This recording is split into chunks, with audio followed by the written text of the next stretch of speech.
പാസ്സായി കഴിഞ്ഞാൽ പിന്നെ രാജ്യത്തെ അതിർത്തി മണ്ഡലങ്ങളുടെ അതിർത്തി നിർണ്ണയം നടത്താൻ പിന്നീട് കേവല ഭൂരിപക്ഷം മാത്രം മതിയോ സർക്കാരിന്. പാർലമെന്റിനെയോ പ്രതിപക്ഷത്തെയോ വിശ്വാസം എടുക്കേണ്ട കാര്യമില്ല. ഏറ്റവും പ്രധാനപ്പെട്ട കാര്യം അതാണ് മനസ്സിലാക്കുന്നത്. പാർലമെന്റിനെയോ പ്രതിപക്ഷത്തെയോ വിശ്വാസത്തിലെടുക്കാതെ മണ്ഡല പുനർനിർണ്ണയം ഈ ഭരിക്കുന്ന ഗവൺമെന്റ് ഇഷ്ടം പോലെ നടത്താനുള്ള സ്വാതന്ത്ര്യം നൽകുന്ന ഒരു ബില്ലായിട്ടാണ് ഈ ബില്ല് മാറാൻ വേണ്ടി പോകുന്നത്. അതിന്റെ അർത്ഥം എന്താ? ആസാമിലും ജമ്മു കാശ്മീരിലും നമ്മൾ കണ്ടതാണ് മണ്ഡല പുനർനിർണ്ണയം എങ്ങനെ നടത്തിയെന്നുള്ളത്. ഏകപക്ഷീയമായിട്ട് തങ്ങൾക്ക് ജയിക്കാൻ വേണ്ടി മാത്രം മണ്ഡലങ്ങളെ വെട്ടിമാറ്റുന്ന രീതി ആസാമിലും ജമ്മു കാശ്മീരിലും കണ്ടതാണ്. ഈ ആസാമിലും ജമ്മു കാശ്മീരിലും സംഭവിച്ചത് രാജ്യവ്യാപകമായി സംഭവിപ്പിച്ച് 2029 നമുക്ക് വരാൻ പോകുന്ന പരാജയത്തെ തടയാൻ പറ്റുമെന്നുള്ളതാണ് മോഡി ബില്ലിലൂടെ ശ്രമിക്കുന്നത്. വനിതാ സംവരണം എന്ന് പറയുന്നത് 2023 പാസ്സാക്കിയിട്ടുണ്ട്. ഞങ്ങൾ വീണ്ടും ആവർത്തിക്കുന്നു, 543 അംഗ പാർലമെന്റിൽ വനിതാ സംവരണം നടപ്പിലാക്കട്ടെ, 1/3 വനിതാ സംവരണം നടപ്പിലാക്കട്ടെ. ഞങ്ങളെല്ലാം പിന്തുണക്കാൻ തയ്യാറാണ്. വനിതാ സംവരണത്തിലെ മര പിടിച്ചുകൊണ്ട് ഈ ജനാധിപത്യത്തെ മുഴുവൻ കശാപ്പ് ചെയ്ത് ഇന്ത്യയിലെ ഭരണം എല്ലാ കാലത്തും തങ്ങളുടെ കയ്യിൽ നിർത്താമെന്നാണ് ഈ ബില്ലിലൂടെ അവർ വ്യാമോഹിക്കുന്നത്. ഇതൊരു കാരണവശാലും അംഗീകരിക്കാൻ പറ്റും. അല്ല, അതൊന്നും നടക്കില്ല കാര്യമില്ല. എല്ലാവർക്കും മനസ്സിലാവില്ല ഇതൊക്കെ. വനിതാ സംവരണം 2023 പാസ്സാക്കിയപ്പോൾ തന്നെ ഞങ്ങൾ പറഞ്ഞതാണല്ലോ. സോണിയാഗാന്ധി, രാഹുൽ ഗാന്ധി, ഖാർഗെജി, ഈ 3 പ്രസംഗങ്ങൾ നിങ്ങൾ എടുത്തു നോക്കണം. അന്ന് ഞങ്ങൾ പറഞ്ഞതാണ്, നിങ്ങൾ ഇപ്പം നടപ്പിലാക്കണം, 2024 നടപ്പിലാക്കണം. 540 അംഗ സഭയിൽ 1/3 വനിതകൾക്ക് കൊടുത്തുകൊണ്ട് 2024 നടപ്പിലാക്കണം പാർലമെന്റ് ഇലക്ഷനിൽ. ആരാണ് നടപ്പിലാക്കാഞ്ഞത്? അവരല്ലേ അന്ന് കൊണ്ടുവന്നത് ഈ നിയമം. അവരാണ് കൊണ്ടുവന്നത്. ആദ്യം സെൻസസ്, പിന്നീട് ഡീലിമിറ്റേഷൻ, എന്നിട്ട് വനിതാ സംവരണം.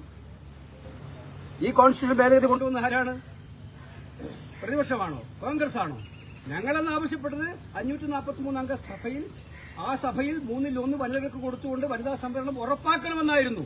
ഒട്ടും വൈകാതെ ഉറപ്പാക്കണമെന്നായിരുന്നു. അവരാണ് കൊണ്ടുവന്നത്. ആദ്യം സെൻസസിന് ശേഷം ഡീലിമിറ്റേഷൻ, എന്നിട്ട് വനിതാ സംവരണം. ഇപ്പൊ അവരെന്താ നേരിട്ട് മലക്കം മറിച്ചത്? എന്താണ് ഈ മലക്കം മറിച്ചതിന്റെ കാരണം? എന്താണ് ഈ മനസ്സിലാക്കേണ്ട കാര്യം? 2 സ്റ്റേറ്റുകളിൽ ഇലക്ഷൻ നടന്നുകൊണ്ടിരിക്കുമ്പം ഈ ഇന്നും നാളെയും നടത്തുന്ന സെഷനെ അജണ്ട ഇല്ലാന്നാണോ നിങ്ങൾ ധരിക്കുന്നത്? കൃത്യമായ അജണ്ടയായിട്ടല്ല അവർ വരുന്നത്. അപ്പൊ ജനാധിപത്യത്തെ എല്ലാ രീതിയിലും അവർ കശാപ്പ് ചെയ്തുകൊണ്ടിരിക്കുകയാണ്. EDയും CBIയും ഉപയോഗിച്ചുകൊണ്ട് കശാപ്പ് ചെയ്തിരിക്കുകയാണ്. ഇലക്ഷൻ കമ്മീഷനെ കശാപ്പ് ചെയ്തിരിക്കുകയാണ്, ഉപയോഗിച്ച് കശാപ്പ് ചെയ്യുകയാണ്. അപ്പോൾ ഇതിലൂടെ സത്യത്തിൽ ഡീലിമിറ്റേഷൻ എന്ന് പറയുന്നത്, മണ്ഡല പുനർനിർണ്ണയം എന്ന് പറയുന്നത് ഞങ്ങളുടെ അഭിപ്രായം. നിങ്ങൾ മനസ്സിലാക്കേണ്ടത് കേരളത്തിന്റെ താല്പര്യങ്ങൾ ആര് സംരക്ഷിക്കും? കേരളം പോലുള്ള സംസ്ഥാനത്തോട് നിരന്തരമായ അവഗണനയാണ്. നമ്മൾ തെക്കേ അറ്റത്തുള്ള സംസ്ഥാനമാണ്. ഞാൻ പ്രാദേശികവാദം ഞങ്ങളാരും പറയാറില്ല. പക്ഷേ മാന്യമായിട്ടുള്ളൊരു നീതി കൊടുക്കേണ്ട സംസ്ഥാനത്തോട് ഇപ്പൊ പറയുന്നതാണ് അവർ പ്രഖ്യാപിക്കുക. ബില്ലിലൊരു പ്രൊവിഷൻ അതങ്ങനെ പറ്റുന്നത്. ബില്ലിനൊക്കെ മാത്രമല്ല, ഇതിൽ ഡീലിമിറ്റേഷന്റെ സാഹചര്യമാണ് നമുക്ക് മനസ്സിലാക്കേണ്ടത്. ഡീലിമിറ്റേഷൻ കമ്മീഷൻ ഉണ്ട്, ബില്ലിൽ പറഞ്ഞിട്ടുണ്ട്. ആരാ ഡീലിമിറ്റേഷൻ കമ്മീഷൻ?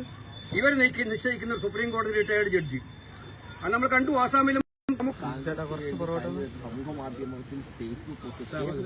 സഹോദര, ഇപ്പം നമ്മൾ ചർച്ച ചെയ്യുന്നത് രാജ്യത്തിന്റെ ഏറ്റവും ജനാധിപത്യത്തിന്റെ അന്തസ്സത്തെ ബാധിക്കുന്ന വിഷയം. എനിക്കറിയില്ല എത്രമാത്രം മാധ്യമങ്ങൾ അതിനെ ഗൗരവമായിട്ട് കണ്ടുകൊണ്ടിരിക്കുന്നില്ല.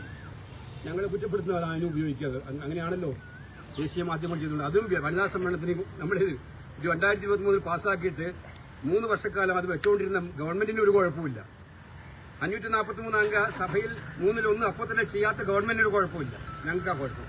ഈ രാജ്യത്തെ ബാധിക്കുന്ന, ജനാധിപത്യത്തെ ബാധിക്കുന്ന ഏറ്റവും ഗുരുതരമായ പ്രശ്നം നിലനിൽക്കുമ്പോൾ അത്തരം ചർച്ചകളൊന്നും ഞാൻ കൽപ്പറ്റില്ല. ഞാൻ ഈ മുൻപേ എൻ്റെ കാര്യം പറഞ്ഞിട്ടുണ്ട്. സമൂഹ മാധ്യമങ്ങളോ അതുപോലെ ചർച്ചകളോ നെഗറ്റീവോ പോസിറ്റീവോ ചർച്ചകളോ ഒന്നും അല്ല ഇതൊരു കാര്യം. കോൺഗ്രസ് 4-ാം തീയതി ഫലം വരട്ടെ. 4-ാം തീയതി ഫലം വരട്ടെ. എല്ലാവരോടും എനിക്ക് പറയാനുള്ളത് തന്നെയാണ്. ഫലം വരുന്നവരെ കാത്തിരിക്കുക. കോൺഗ്രസിന്റെ ലീഡർഷിപ്പ് ഉണ്ടാവും, അവിടുത്തെ സിസ്റ്റം ഉണ്ട്, അവിടുത്തെ നേതാക്കന്മാരുണ്ട്. എല്ലാവരും കൂടി ആലോചിച്ച് തീരുമാനിക്കും. നേതാക്കന്മാരെല്ലാം വളരെ ശാന്തരായിട്ടിരിക്കുകയാണ്.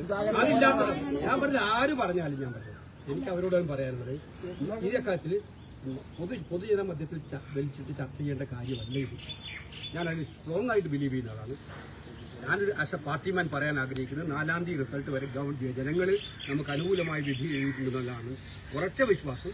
ആ ഉറച്ച വിശ്വാസം ജനങ്ങളെ വിശ്വാസത്തിലെടുത്ത് മുന്നോട്ട് പോവുക. അതിനപ്പുറം വേറെ ഇതിന് മാത്രമാണ് ചോദ്യം. ഈ കാര്യത്തിൽ ഇത്രയും പറഞ്ഞു.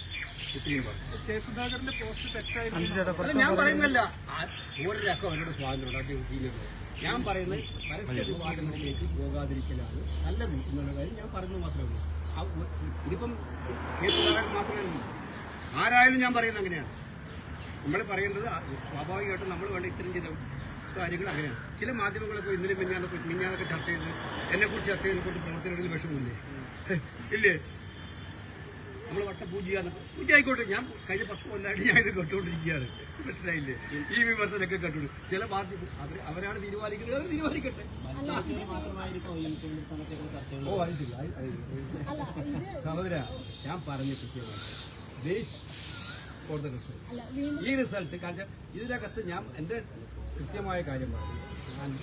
നമ്മളെല്ലാവരും പാർട്ടിക്കാണ്, നമ്മുടെ നേതാക്കന്മാരെല്ലാം പരസ്യമായിട്ട് യോജിച്ച് പ്രവർത്തിക്കുന്നവരാണ്.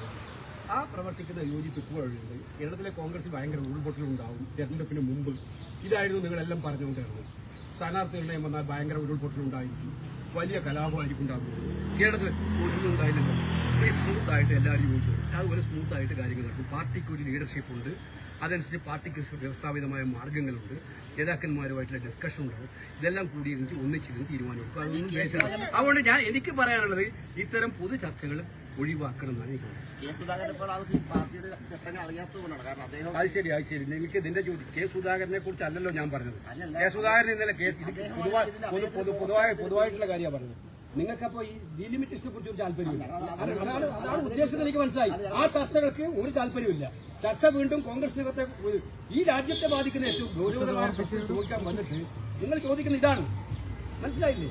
അപ്പൊ ഒരു സാഹചര്യത്തിന്റെ പ്രാധാന്യമില്ല, സാഹോദര്യത്തിന്റെ ഒരു പ്രാധാന്യമില്ല സഹോദര, സാഹോദര്യത്തിന്റെ ഒരു പ്രാധാന്യമില്ല. ഇന്ന് ഇന്ത്യ മുഴുവൻ ചർച്ച ചെയ്യുന്നത്, ലോകം മുഴുവൻ ചർച്ച ചെയ്യുന്നതാണ് പാർലമെന്റിൽ ഇത്ര തിടുക്കപ്പെട്ട ഒരു സമ്മേളനം വിളിച്ചു കൂട്ടുക. 2 സ്റ്റേറ്റ് ഇലക്ഷൻ പോകുമ്പോൾ അവിടുത്തെ എംപിമാർക്ക് പോലും അവിടെ നിൽക്കാൻ പറ്റുന്ന ഇവിടെ വിളിച്ചുകൊണ്ടുവരിക. ഇതിന് വലിയ കാര്യം നടക്കുമ്പോൾ നിങ്ങൾ കേരളത്തിലെ കോൺഗ്രസിലെ പ്രശ്നം എങ്ങനെ കുത്തിവെപ്പിക്കാൻ പറ്റും?